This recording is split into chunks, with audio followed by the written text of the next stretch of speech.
I will, this next thing too. I was like, oh my God, I love this.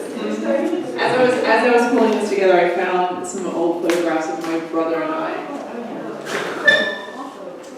That's sweet. So I am a landscape photographer, and it's something that I had to figure out what type of photography I enjoy taking the most, and the landscape is something that I'm most enamored with, and because of the stories that it holds and how the landscape can reveal a story or reveals the story to me. So I started off with a few photographs of landscapes that I've taken a while ago. This is actually a video. And I show this because one of the videos that I'll show later is sort of Park speaks back to this piece. But I spent a while in the desert photographing, and in coming to California, the desert was something that was very new and very interesting to me, and so I wanted to it became this interesting backdrop, and because of the color and because of the quality of light there.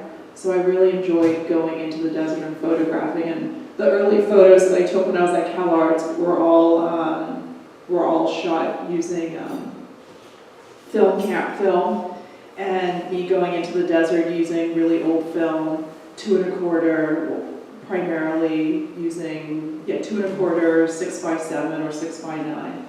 Those are the 6x9 is my favorite format. And so the piece that I've worked on for a long time, and it's done, and now I'm ready to kind of get it published and finish it off. There are a few design things that I still need to work on. It's called Erasure and Agitation, and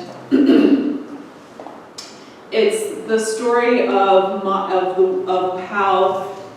it's the story of the land, and it's the story told through the veil or the lens of Frederick Douglass and John Brown. And Frederick Douglass and John Brown were abolitionists. Frederick Douglass was an African American orator who was born a slave, had his freedom purchased for him, and went on to become one of the most important American speakers of the 19th century. And John Brown was a white abolitionist who became very well known because of Harper's Ferry. And he led many different missions throughout the North, sort of going into the Midwest, campaigns to abolish slavery.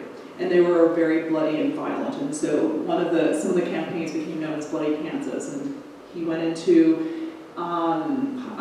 communities that were moving into Kansas and just slaughtered a lot of people with his sons and a group of other militia that he had organized. So he was sort of this, he has been a very polarized figure in American history. And if you're on the East Coast, depending on where on the East Coast you are, he's a very polarized figure, polarizing figure.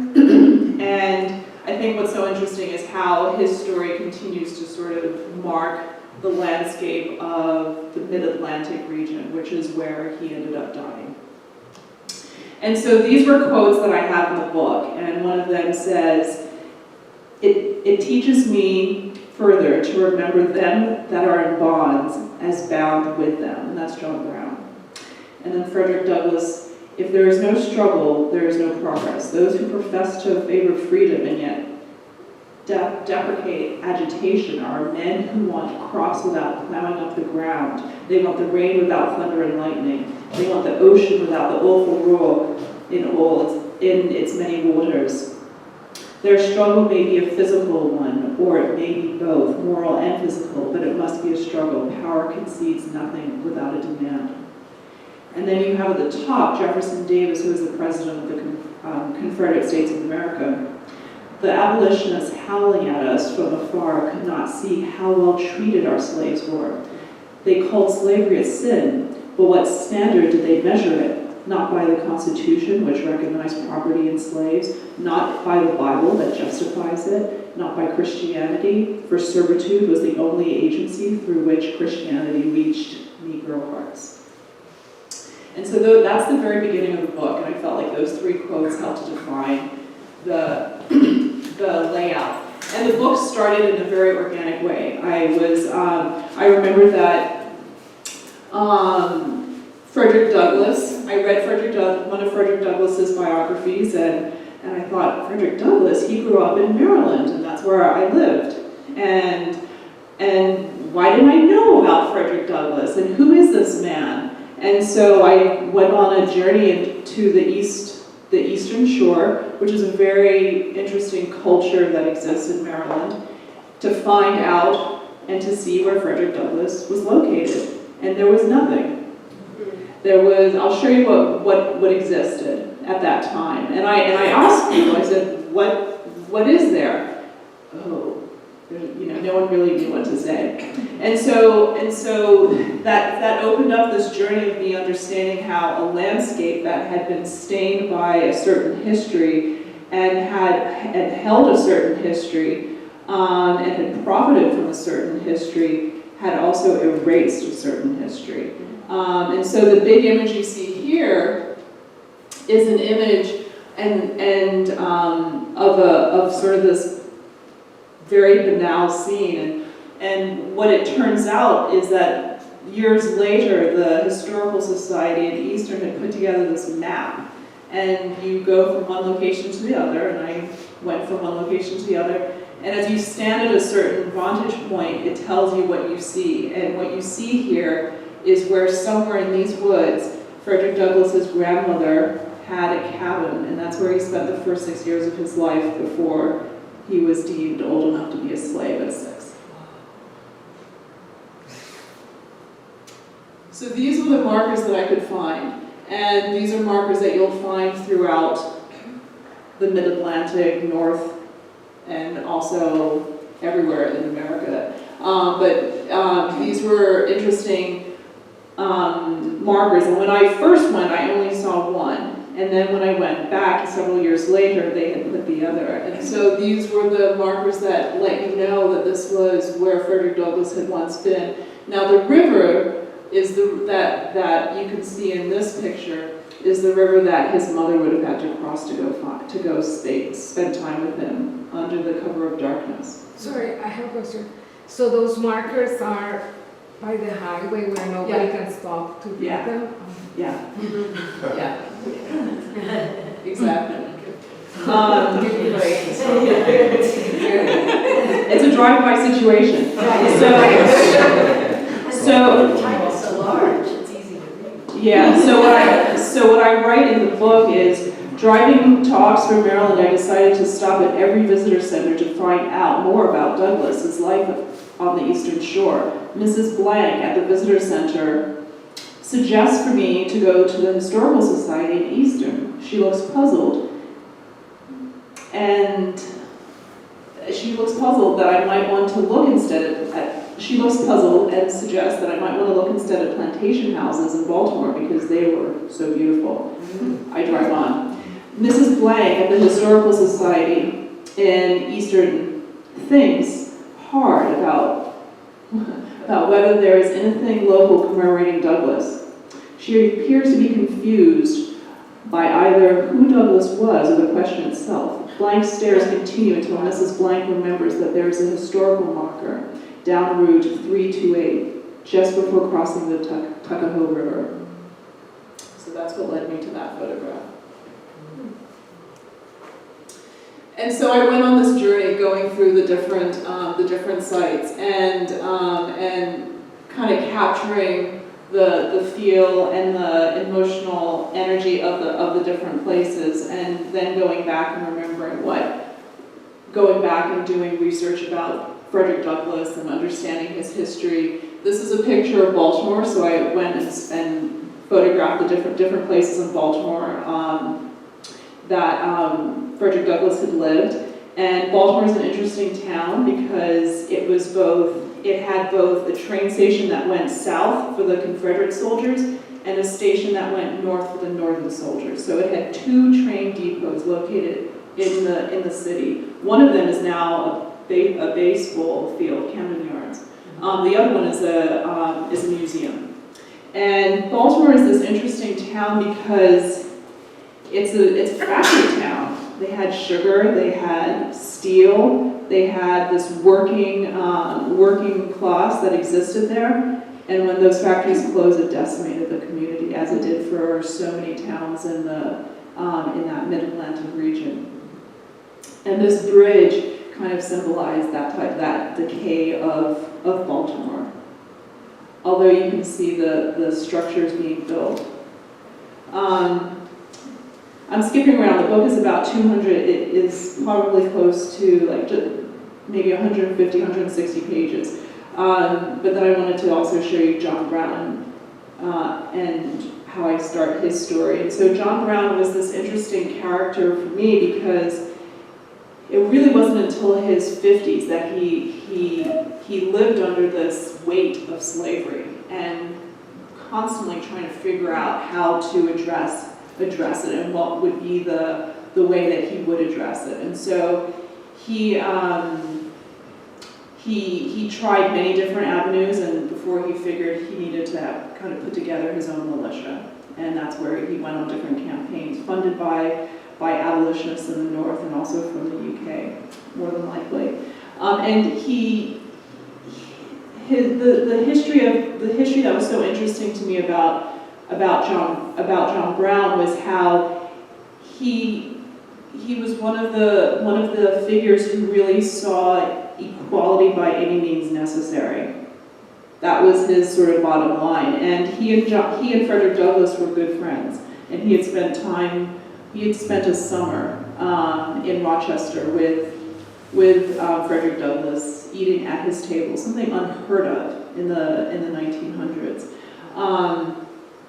And they were good friends, and so when John Brown had begun to hatch this plan to really do something that would seize everyone's attention and really galvanize the free black community to rebellion, he turned to different people he knew, and Frederick Douglass was one of them.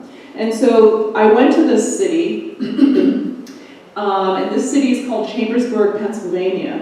And when you start going into western Pennsylvania, it gets southern very quickly. And one of the things that I really try and do when I go out on these types of investigations is that I'm learning from the community, I'm learning from the people who are there. And I'm learning about what they want me to know as much as about what I'm trying to figure out. And one of the things that was really exciting to me in taking this photograph, I was really thinking about, I had seen a show at the Getty, and I was really thinking about photographs taken in the 1800s that were really used to promote the West. And so there was this particular vantage point that the photographers were trying to find to be able to capture that landscape.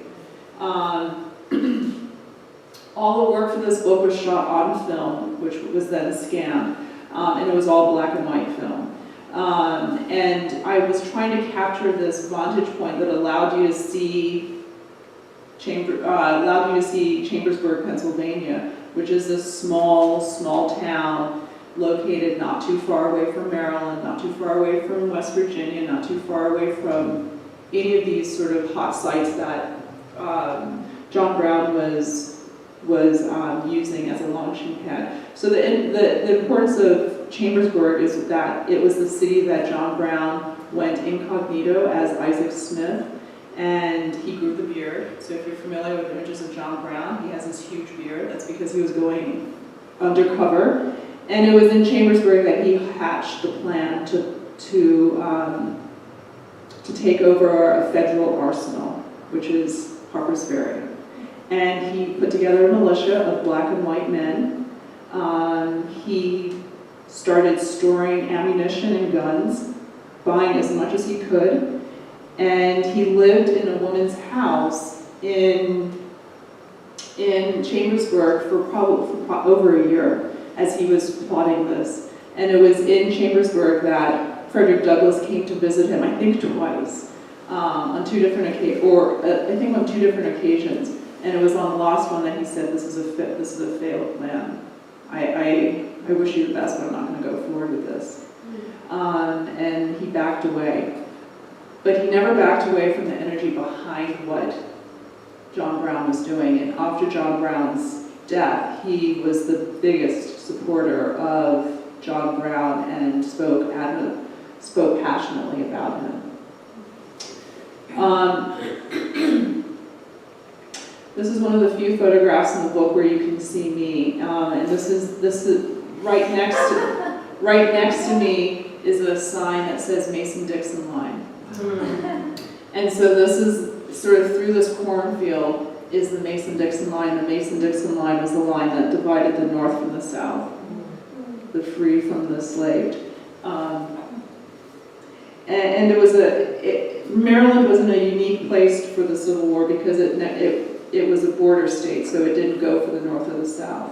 And it was in that, it's that neither going for the North or the South that I think continues to exist in how, I saw how that filtered down to what is Baltimore today. It's this very, it is a town that is divided by railroad tracks. If people live on one side of the track, you are really fucking poor. And if you live on the other side of the track, you're living a good life. And then within poor, there's black and white poverty. And within wealth, it's predominantly white wealth. And it's just a very confused city that is still trying to come to terms in many ways. And this is sort of me having not lived there for a long time, but when I went back to do this work, it was really seeing how Baltimore was trying to come to terms with its history. When I would take field trips into Baltimore, what I would see was they would point out where Babe Ruth lived or where Edgar Allan Poe lived, but there was no mention of Billie Holiday. There was no mention, of Frederick Douglass. There was no mention of sort of these other heroes from the city. This is a quote that I found that I thought was interesting by John Brown. Guns in the hands of black men will give them a sense of their manhood. No people can have self-respect or be respected who won't fight for their own freedom. And then this is the Federal Arsenal. It was burned down and has been rebuilt a couple of times. So this is not a historic building per se, as much as it is a replica of what existed. And it's teeny tiny. But the story behind it, which is interesting, is that early in the morning, John Brown with his militia took the arsenal over, and they had hoped that they would be able to rally the freed African American community to rise up. And they made a fatal mistake, and some would say they made several, but one of the mistakes that they made is there was a train that was coming through. And so I photographed the train tracks. And the train came through, they pulled it over, they stopped it, and then they let it go. And it was that train that warned the next town that there was something going on. And the person who interestingly came to put down the rebellion was Robert E. Lee, sent to Harper's Ferry under Governor Wise's instruction.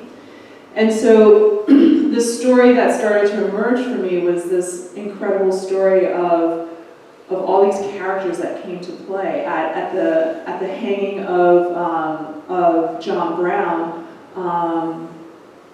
Wilkes Booth, the man who went on to assassinate Abraham Lincoln, he was present. He was there. Witnesses talk about seeing him there because he was a famous actor, so people would have remembered what he looked like. And there are all these things that kind of come into play. I'm going to try and read this because this stone was put up in the 40s, I believe, and I think it says a lot about the feeling that kind of still exists in this region.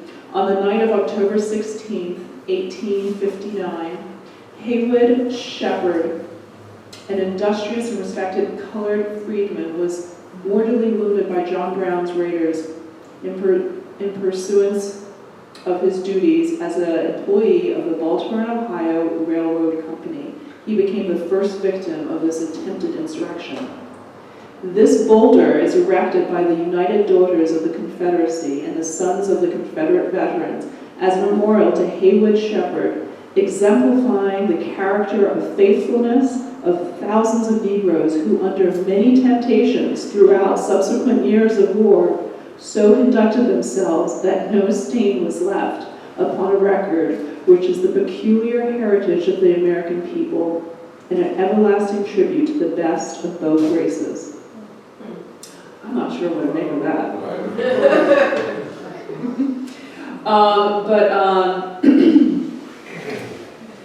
That was heavy, and that was a stone. It was a memorial that was put up, obviously, by the Daughters of the Confederacy and Confederate soldiers. It was then taken away, and then it was put up, and so it remains there today. John Brown's speech said, and the thing that was so curious to me is that John Brown's raid happened about 18 months before the Civil War broke out. And so it certainly was this, it certainly helped to move a conversation forward that had been brewing and festering for a long time. And he says at his trial speech, had I so interfered in behalf of the rich, the powerful, the intelligent, the so-called great, or in behalf of any of their friends, it would have been all right, and every man in this court would have deemed it an act worthy of reward rather than punishment. When I read that, I thought, wow, not much has changed. So much has stayed the same.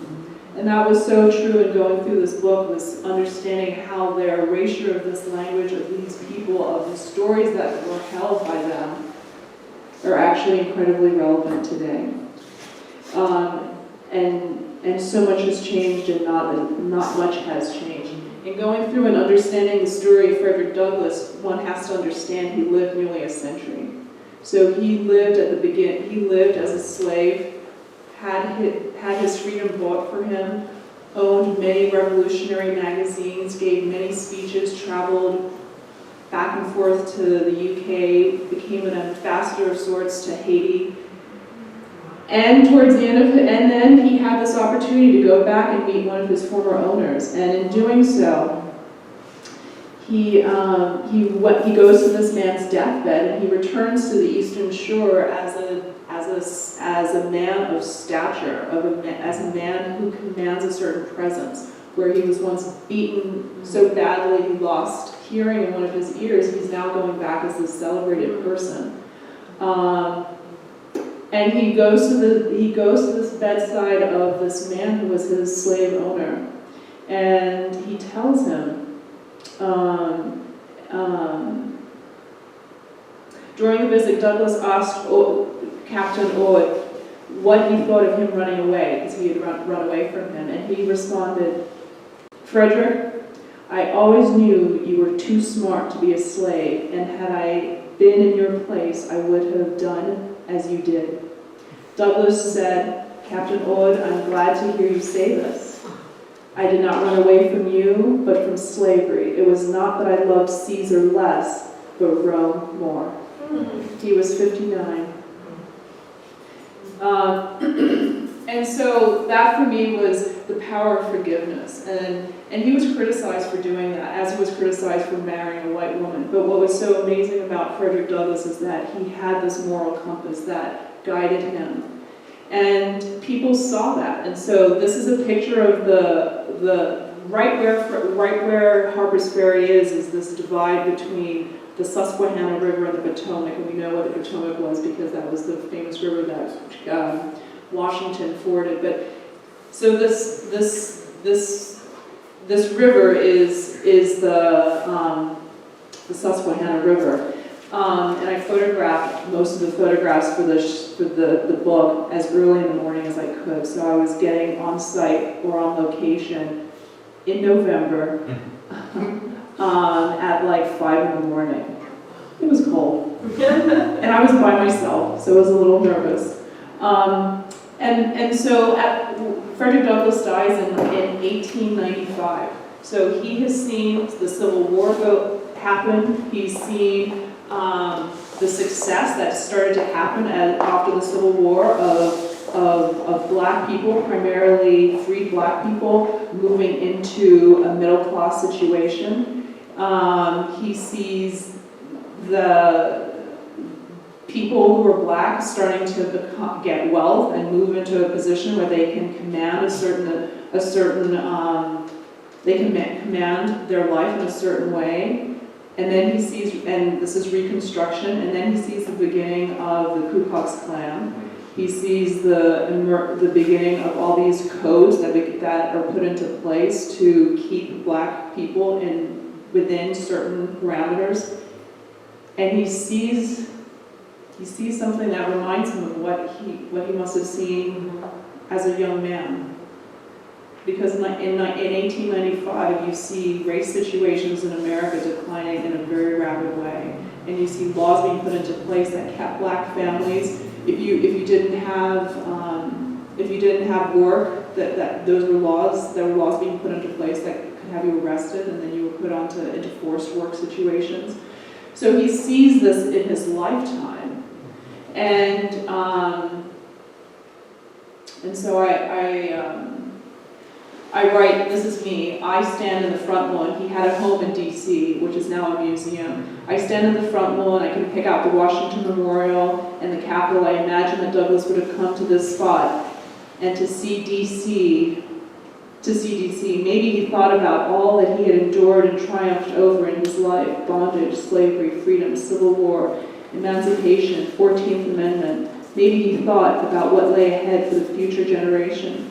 As I stand there, I'm reminded of Douglass's response when asked by a student from, I believe, Howard University, before he died on February 20th, 1895, for advice. How do I make my way in an age of prejudice? Agitation, agitation, agitation.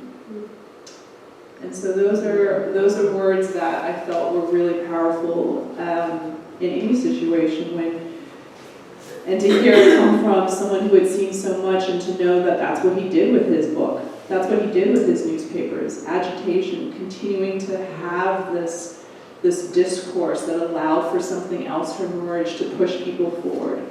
And so more recently, I've been working on a series of meditations, and I have one that I have one that I'm working on now. I'm not going to show it, but I do have this one that I'm working on for a show later on, I believe this year, curated by Vincent Johnson. And so the meditations came out of a series of images that I had taken and was trying to figure out how to process something that had happened in my life and figuring out what was the best way to do that. So this one is a meditation on anger.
So that was a piece that I did. The meditation as a way became a way for me to be able to make work while still doing what I working as a curator and working in my capacity now as a director. But this was done a couple of years ago. But it gave me this opportunity to do something very short, very quick, that I had control over. But also that, also knowing that I just don't have a lot of time. My life is, I put a lot into what I do as working as a curator when I was at Angel's Gate. It was sort of, it became an extension of my practice, thinking about how to connect a community and how to work with a community. So this was a way of me trying to figure out another way of making work, because I didn't have that dedicated amount of time that you lose when you're not in when you're working a full-time job. And so this was a way for me to be able to have this other way. There's one more that I'll show you. Let me see if I can find it. I've done 3, so the one that I'm working on now will be number 4. Okay, go back. Let's see. I'll just play this one. This one's fine.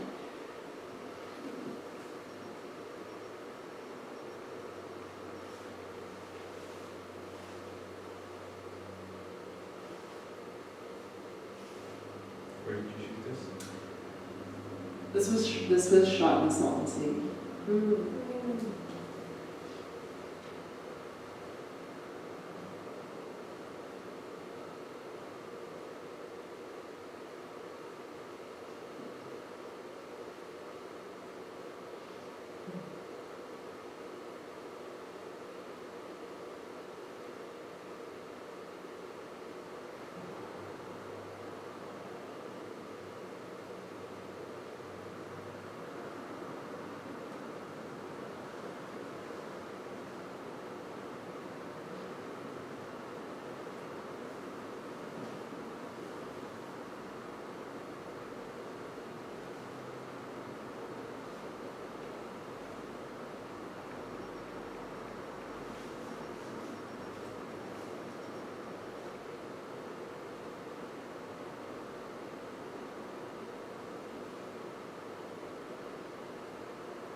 So meditations allow me to kind of, it's a way for me to explore an idea in a very short span of time. The project that I've been working on most recently is a collaboration between Sandy Rodriguez and myself. We call ourselves Studio 75. And Sandy is a landscape painter. So the fit is that we both work in landscape formats, and we have a love of the landscape. And so we have a project that we're working on now, which is looking at the communities of Windsor Hills, View Park, and Ladera Heights. And it's a book project that is coming out through CalArts and LACAC. And what's been really incredible is to be able to have this vibe off one another in the photographs that I take. And so she'll look at the photographs that I've taken, and she'll create a painting from it. Some of them are a composite of different photographs, some of them aren't, but what I'm sharing here are two sort of direct correlations.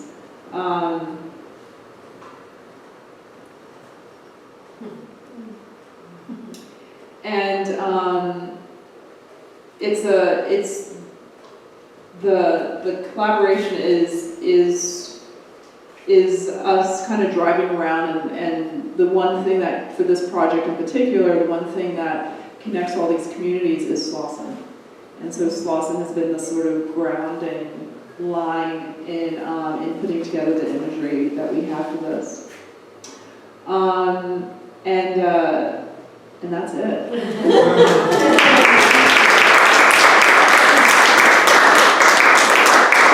Does anyone have any questions? I have a question for you. I noticed with your films that you, instead of doing sort of continuous motion, that they're like little stills. Can you talk about that decision? Yeah. So it felt. I shot both video and I shot multiple images in succession, and I guess part of what I was thinking about, part of what I was trying to capture was and I've used the video in other pieces, in other meditations, is that there's this fluidity. And for the one on anger, it felt important that even though that was me on a train leaving in trauma, so to speak, it was a way for me to know that there was this ability to shift from what had happened to what was going on now. And so the movement was about being able to put movement and still together was about time. And what happened to me took place, I think, in 2013 or 2012, and this was done in 2014. So the idea of time needing to happen to really be able to create something that would allow for there to be this healing that could happen was important. I'm interested in hearing about, you mentioned that you grew up in Maryland. Mm-hmm. Yeah, I'm interested in hearing about that, and if there's any part of the work that captures where you grew up and the absence of any markers, any history about... In the book? Mm-hmm. Yeah, so the book is a foot, and I think the book in the book I photograph Washington, D.C., West Virginia, Maryland, Baltimore, and the Eastern Shore, and Pennsylvania. So I'm photographing in those 4 different states. And embedded in the language, the text is a very important part of the book, is sort of my walking through my understanding of place and the erasure of what has happened, and incorporating stories about my experience growing up in Maryland and not hearing. That's very much an important voice throughout the book, along with the voice of the main character. So there are almost like 4 different characters in the book. One is there's a Negro spiritual at the end, and that's an important voice. It was one of the first spirituals that was written to music. And then there's the voice of my voice, and then there's Frederick Douglass's voice, there's John Brown's voice, and then there's sort of the voice of the land through the photograph. So there are all these different voices, and each of them play a different role in the book. But growing up there kind of preempts, is what has led me through that path, led me on that journey. I mean, I think the way, which is a good segue to kind of bringing you in, Martin, because I think the environment, what you spoke about was really about how the environment that you're in continues to play an ever-present role in your life right now. And I think the way, what I really enjoyed hearing that, because for me, the land has taught me about what it means to be an American. And I've learned about America through understanding these different histories that exist here in the landscape. And for me, it's the history that has kind of guided me. Yeah, it sounds, just when you said that, it sounded very strange to me, like, yeah, what it's like to be an American. And I don't know, just because of the things that I've studied and where I went to school and where I went to grow up, it sounds odd to what it's like to be an American. I've grown up with the ideology that there are a bunch of different Americas, you know, that we all don't live in the same America, and it's tough. I mean, and I'm making reference to both color, religion, but mostly social strata, you know, and so it makes me think about that. But the whole time when you were showing your work, of course, I'm coming up with these questions. The number one thing that kind of struck me, I started my talk off with not about the first time I came across, you know, what I would consider contemporary art, or, you know, what made me become an artist. And I did make a reference to what has stuck with me, you know, through my practice, and I'm going to pose the question to you. I made reference to a couple of different films.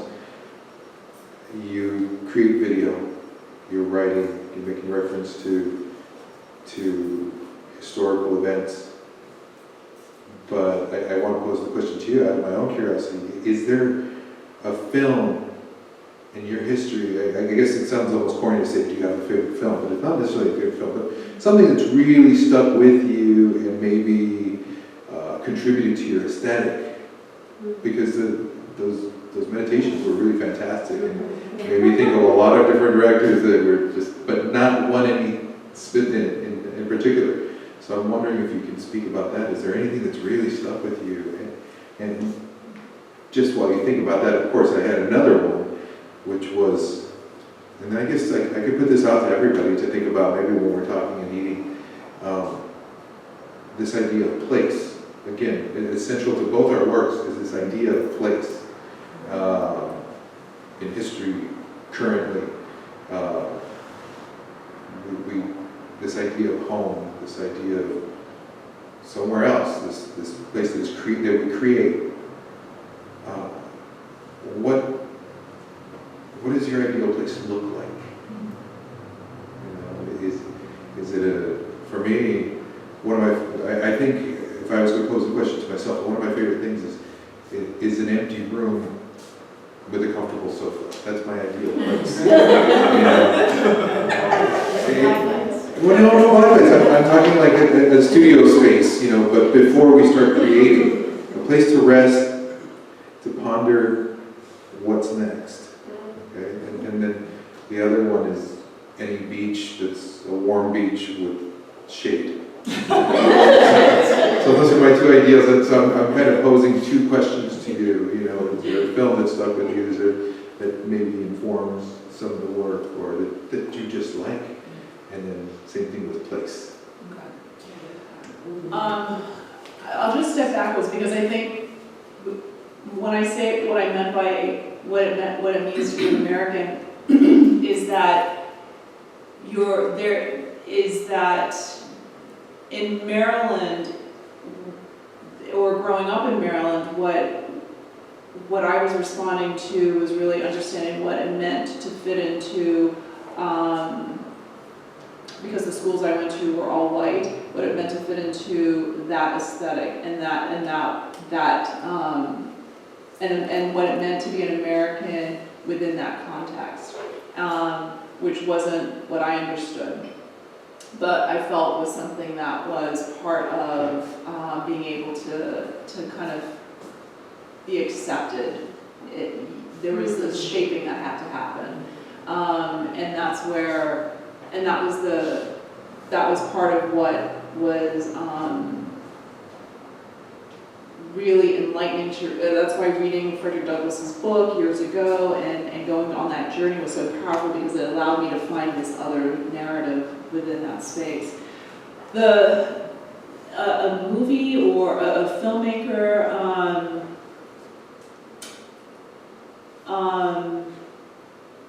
That's a good question. I feel stumped on that one. Well, you don't have to answer it. I don't feel But put on the spot. I really love Agnes Vargas. I love her work, and I love her way of pacing. And when I've seen her films and other films that are kind of that new wave genre, but when I first came across her work, Like what film sticks out? I know, I'm trying to remember the name of it. The Gleaners, yeah. That was a really powerful film, and looking at the landscape and the pacing of it, I really enjoyed that film a lot. And then through that, I got to know more of her work, and enjoy her work immensely. And then your second question was? Lace.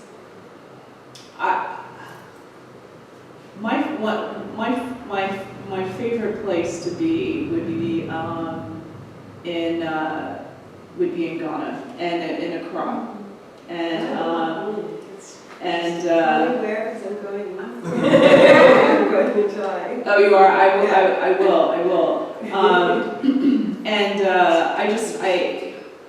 Last year I was really lucky to be able to spend several weeks there with my family, and it was incredible to be able to get to know family members who are closer to my age, but it's just something that I love. I love being there. I love everything about it.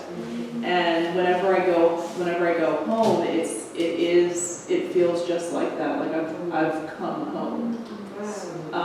And yeah. So the next piece I'm working on will include imagery and footage that I took there. I'm still kind of playing around with how that's going to look, but that for me is such an amazing place to be, and I feel I'm a different person. You'll have to come with me to find out, but I definitely am a different person when I'm there. I have a question for you. In looking at the work that you have, and it's a question I'm always curious of artists. Does your work has titles, and where does that come from in what is the process of coming up with a title for your work? What does that mean? What are you thinking about as you're coming up with it? And do you view it, because as a curator, oftentimes I view like the title as this way of trying to enter into a piece, unless of course it's untitled, and then you throw that one out the window. But what is your process in coming up with a title? Is it something that you, and what relationship do you want the viewer to place on the title? I think it's layered a couple of different things. It could be allegorical, to stories that have been told through, oral narrative. People told me something, so that it jars a memory, and it can be, things from slang, or even, and most often from literature, that certain words kind of jar other words. And like the pieces that I showed you from the house show right now, that have the pharmacons and the pharmacoi, and for some reason I was thinking about, the origins of the word pharmacy and pharmaceuticals, and so I started looking at it, and it really struck me because the idea of those two words, especially pharmacon and pharmacoi, were like two of Derrida's most frustrating words, because he tried to decode them, and he was frustrated. There was no definitive breakdown in Greek as to which way it went. That they were either a poison or the cure, and it was just like that. But for me, that's beautiful. It's just kind of like the way that we do, go after things, and that's that ambiguity that I just absolutely love and search for, and celebrate in my art. And I'm gonna make references to two different comedians. They're two of my favorite comedians. And this goes back real quick to what we call our America. And I was thinking about when Chris Rock made this joke, and he was talking about, literacy amongst slaves and how dangerous that was. And he talked about America. He goes, America for us, was kind of like that rich uncle that paid for our college, but he molested us. So there's that. And then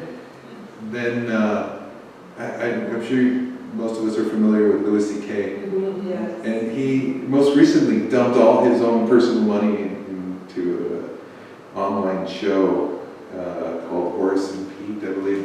And I was watching a small part of it, and it was amazing. He just had come back from trying to, console his friend who, was dying of cancer, and it was just distraught, and had come to have this conversation with another person who was just so upbeat.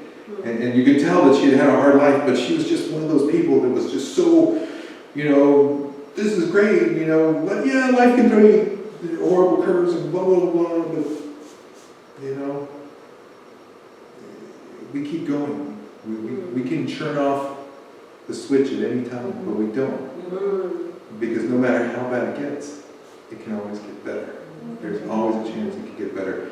And I think that's that juice that I'm always trying to squeeze out of my work, and more so find those words that add a little more of that juice to what I've created, because it becomes that fill in the blank. That's what's so wonderful about words, and why titles are as artists, as writers, creatives, is so important, because it's that space, that darkness that we fill in with our own creativity.